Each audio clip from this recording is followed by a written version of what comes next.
showing how to create a focal element from buttons and gems and microbeads and all sorts of lovely stuff. I did this card, must have been over a year now, and I decided to do the focal element in the shape of the Isle of Wight, and then I just put on Happy Isle of Wight Day because that was the year I discovered that there is an Isle of Wight Day. I can't remember what day it is now, but anyway. So this has been sitting on my shelf, so it's a little bit dusty, and it did warp a little bit, as you can see, but I thought I would show how I create a focal element like this. I've done a Christmas tree as well. That was like not last Christmas, the Christmas before, I think, so that was quite a long time ago, but yeah, so I thought I would show a pink version, and my idea is going to be, these are the new fancy nesting circles from Christina Griffiths in the Card Making Magic range, exclusive to Crafti. And this one fits lovely on an A2 sized card. So this is my double stitched A2 rectangle from my Crafti Potential Fleur de Lis die set. So I'm going to tape that one down, and then I'm thinking if I die cut the window using this slightly smaller circle that you get in the set, and then this piece, the buttons will show through, so I will layer this, I will raise this up around the buttons, I think, and then from another piece of card, once all of the buttons, all the glue around the buttons and everything has dried, I will cut out these two together, and with using another circle die in the centre, so I've got an intricate sort of frame going around it, and then that stitched edge will make it look really nice too. So I think I'm going to do that. So all I need for now is this aperture, so I'm going to die cut that.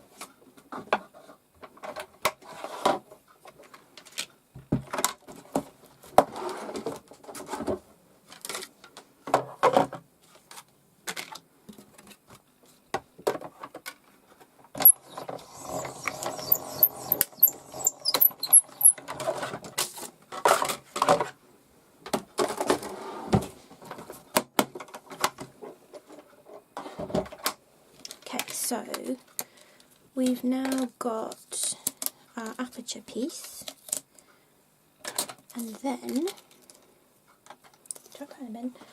I've got another scrap of card which I'm just going to trim off so that it will fit nicely behind here, and then I'm going to take a pencil, it's got a bit of foam tape stuck to it. So I'm going to take a pencil and I'm going to trace that circle. So on a scrap piece of card I've now got my circle. Then we're going to leave this to one side because we're not going to need this again until everything is dry. So I've got my circle. Now I'm going to do it pink. I've got pink buttons. These are one of the cheap like pound packs you can get in Hobbycraft. They do them in all different colours. And then I've got some pink pearls. I think they'll kind of go. I've got some deep pink gems, some light pink gems. I've got some heart gems also from Hobbycraft. And then I'm going to need to reach them. I'm going to need microbeads as well, because on this one I used star gems instead of hearts, and in the background to fill in all the rest of the glue I sprinkled over microbeads. So I will do that again this time. So I've got these light pink microbeads, that's purpley. I've got a deeper pink,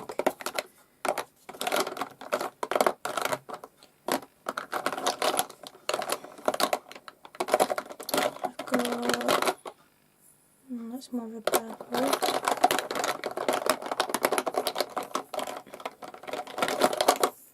Got a cleary pink.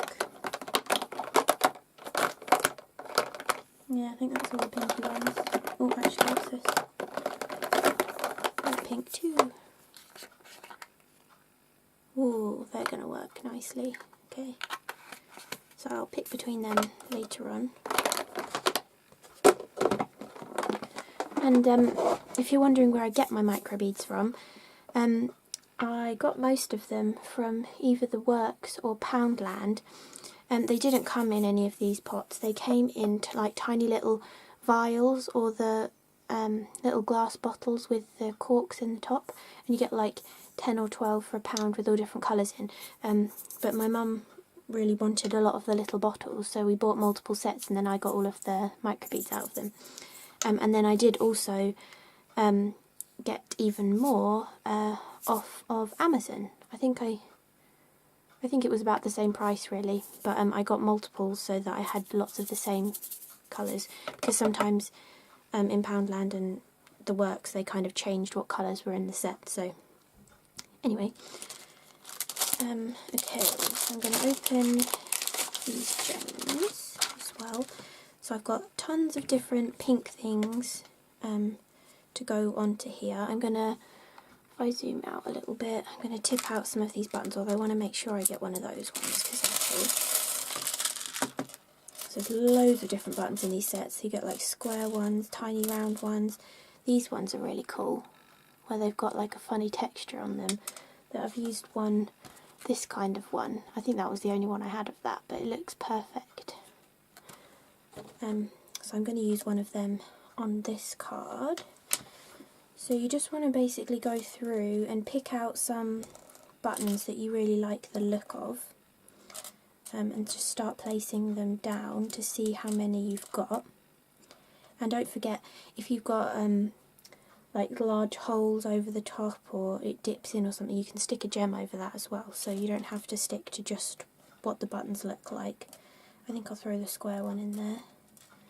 I've got that small one, got this one,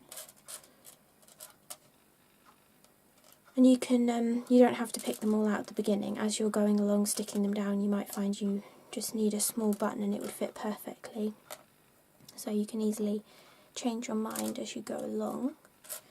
But I find it's easier if you've sort of picked out a selection of buttons that you really like the look of first before you start, because we're going to be using some Tonic Tacky glue, and I mean it does take a while to dry because it's PVA glue, but you want to have enough time to place everything where you want it before it starts to dry too much.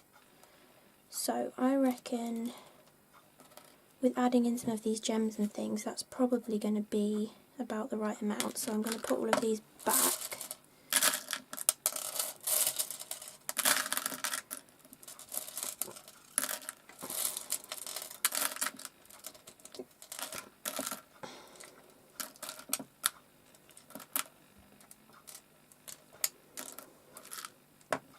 Okay, and then I'm going to take out a few of each of these sizes of gems, I think, so that I don't get gluey fingers in them as we go along.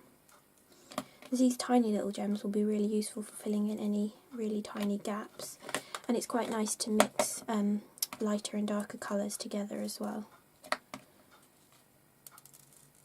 You could even add white gems in if you wanted to. You don't have to stick to all one colour. You could do in like a stripy pattern or something if you wanted. I think these are more peachy. They might go. Maybe I'll just use some of these. They're kind of like a really light pink pearl. Yep, they'll go. So I'll just have a few of these.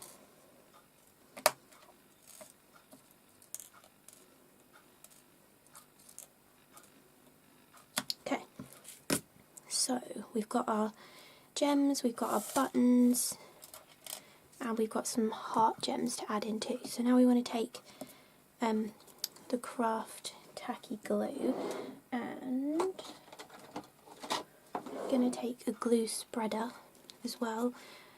These bottles of glue are a bit difficult to squeeze because they have a nice fine nozzle, but we want quite a lot of glue, so I'm just going to take the top off of it and squeeze some out. And we're going to start on one side of it I think can work. Just spread this out. Oh, it might cover all of it. Anyway, if the glue does start to dry, you can always add a bit more.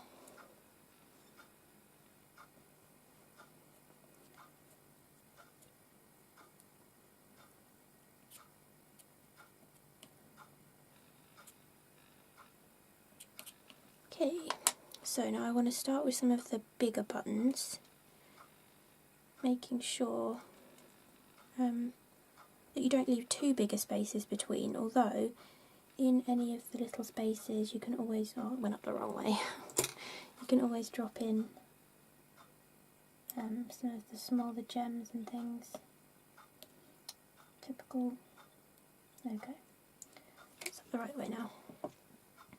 Yeah, so as you go along you can just try and plug all the little gaps between the buttons with some of the gems, and then it doesn't matter if there's any gaps left at the end because we will just add microbeads all over.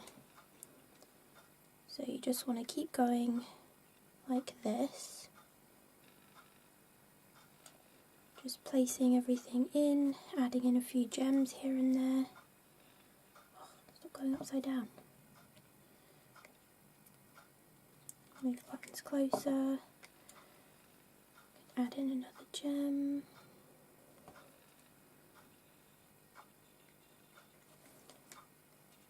I can add in another gem around here. Whoops. Go. You can add that square button in. Oh, actually, I want to move this. I want to make sure the square button is nearer the middle because, as I said before, I want to cut that intricate die to go around this. So that's going to cover up some of the buttons a little bit. I'm going to add in some more pearls. Ooh, gluey. Okay, let's add in another gem in there. My fingers are getting sticky now. Okay, tuck that in there. Might need another one. Let's put a pearl in.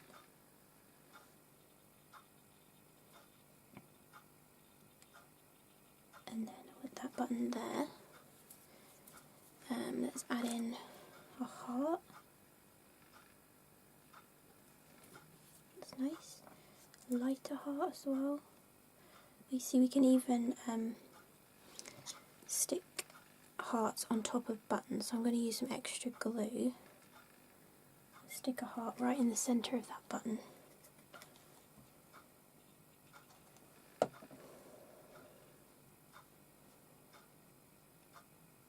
So I think I'll speed this up and come back when it's finished, and then probably when it's dry as well. So.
So I've gotten to this point now and forgot to add many more hearts in, so I'm going to go back in and glue a couple of additional hearts to places, like on top of buttons, because I like the look of that.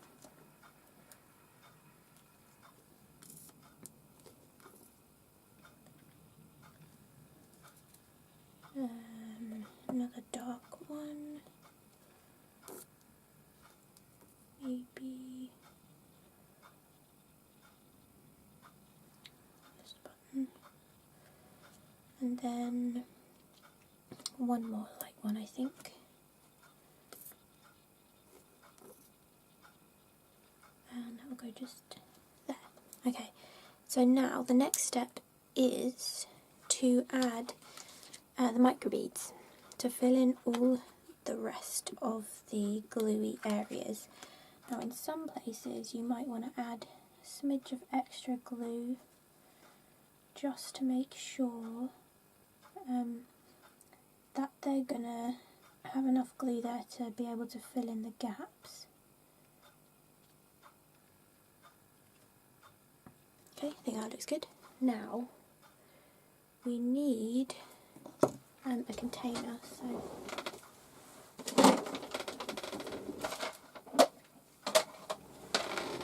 sorry for my creaky chair.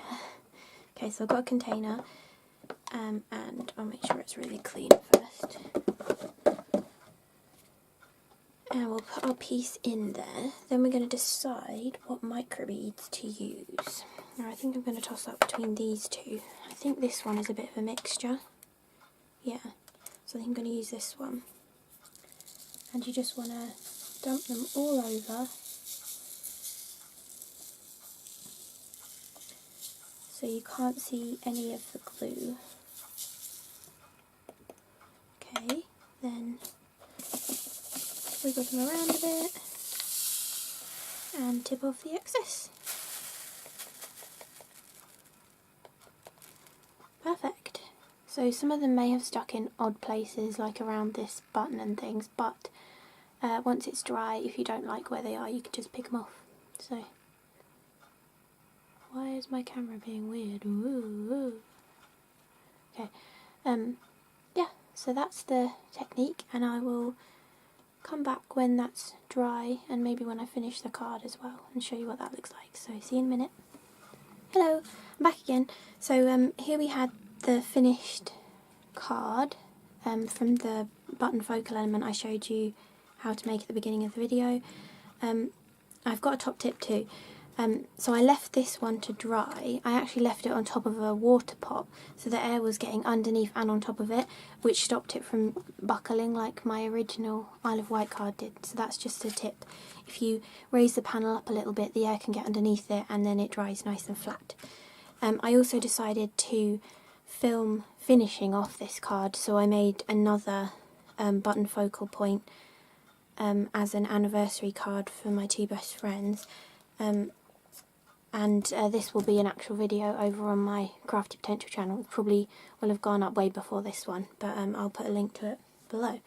So that was another version that I made, which was using also from Christina's new additions to her collection, but the fancy nesting hexagons this time. Yeah, so I hope you like the look of the finished card and enjoyed this know-how video on how to create a button focal element on your card, button and gem and microbeads and all sorts of things.